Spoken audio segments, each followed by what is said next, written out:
Hi guys, welcome back to my channel. This is Ananita Rai, a first year medical student in JB Roy State Ayurvedic Medical College and Hospital.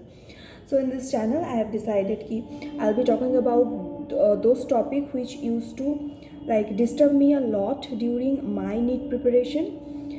And so for today's topic we will be talking about the test. Like when I was preparing last year, तो मेरा क्या था, मेरा पूरा साल ऐसे constantly marks बहुत अच्छे आ रहे थे, 600 के अराउंड मेरे मार्क्स आ जाते थे पार्शियल टेस्ट में.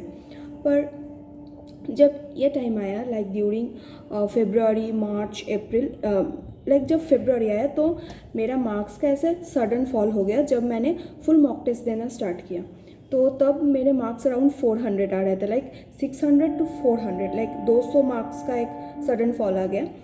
तो how I get over it, I will be talking about that today. ठीक है, तो क्या होता है ना, मार्क्स जो मुझे रियलाइजेशन हुआ,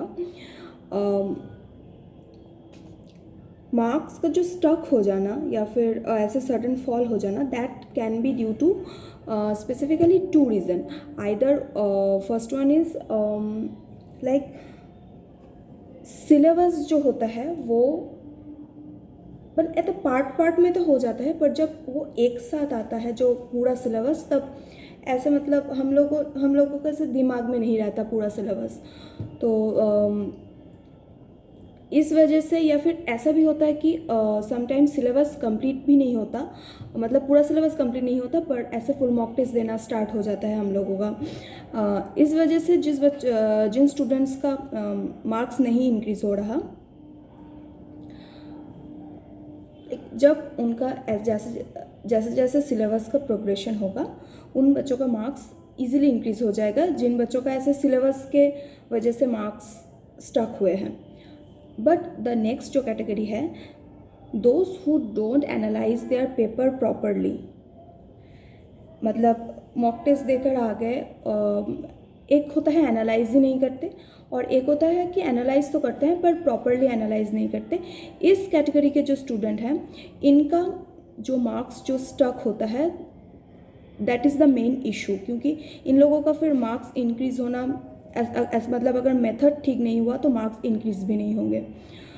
so let's get more focused on this category of student. तो ये जो है, इन लोगों का जो आप जब टेस्ट देकर आओगे तो आपको देखने को मिलेगा 3 टाइप ऑफ अटेम्प्टिंग क्वेश्चंस. एक जो आपके सही हुए हैं, दूसरा जो आपका गलत हुए हैं, एंड तीसरा जो आपने गेस वर्क किया है. जो क्वेश्चन आपके सही हुए हैं, मतलब जो क्वेश्चन सही हुए हैं उसको छोड़ नहीं देना है, उसको देखना है कि कितना टाइम लग रहा है. कुछ क्वेश्चंस ऐसे होते हैं कि देखते ही ऐसे फटाक से हो जाता है, फिर कुछ क्वेश्चंस ऐसे होते हैं कि थोड़ा सा टाइम कंज्यूम कर जाते हैं हम लोगों के एग्ज़ाम में. तो वो देखना है, जो सही क्वेश्चन हुआ है उसका जो टाइम है वो ऐसे, we will try to decrease the consumed time of that question. फिर आता है जो रॉन्ग क्वेश्चन होता है, जो गेस वर्क क्वेश्चन होता है. एक क्वेश्चन को मैंने गेस करके सही कर दिया और एक क्वेश्चन मुझे गलत हुआ. ये दो सेम कैटेगरी के हैं. गेस करके ठीक किया हुआ क्वेश्चन का कोई वैल्यू नहीं होता, वो मार्क्स आ भी सकते थे, जा भी सकते थे. तो जो ऐसे रॉन्ग क्वेश्चन और गेस वर्क वाले क्वेश्चन है, उस क्वेश्चन का जो क्यों गलत हुआ, that is either due to आपको वो टॉपिक मतलब कंप्लीट नहीं हुआ था, या फिर वो टॉपिक आप भूल गए थे. तो घर आकर उस टॉपिक को अच्छे से उस टॉपिक को रीड करना होता है समझ के. और ऐसा नहीं कि सिर्फ समझ ले, उस टॉपिक को छोड़ दे, नहीं. उस टॉपिक के ऊपर जितने टाइप के क्वेश्चन बन सकते हैं, उन टाइप के क्वेश्चन को we have to understand each type of question. ताकि इस टेस्ट में तो इस टॉपिक का समझो एक टाइप का क्वेश्चन मेरा गलत हो गया, पर नेक्स्ट टेस्ट में अगर उस टॉपिक का ही डिफरेंट टाइप का क्वेश्चन आ जाए तो वो भी गलत हो जाएगा. इसलिए एक टॉपिक के ऊपर जितने टाइप के क्वेश्चन हो सकते हैं वो भी प्रैक्टिस करना होगा. ठीक है, एंड और क्या,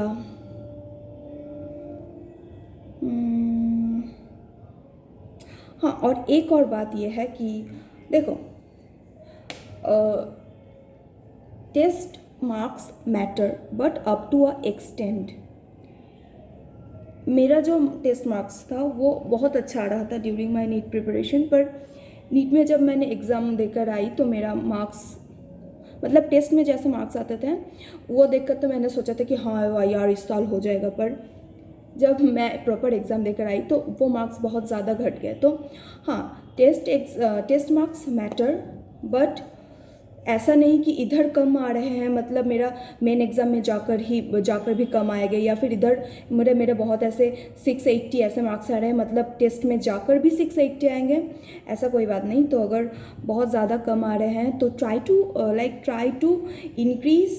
अभी टाइम है, 2 महीने टाइम है, तो इंक्रीज़ हो जाएगा अच्छा खासा, पर ऐसे उसको लेकर डिप्रेस नहीं होना है, क्योंकि everything will be fine, everything will be good.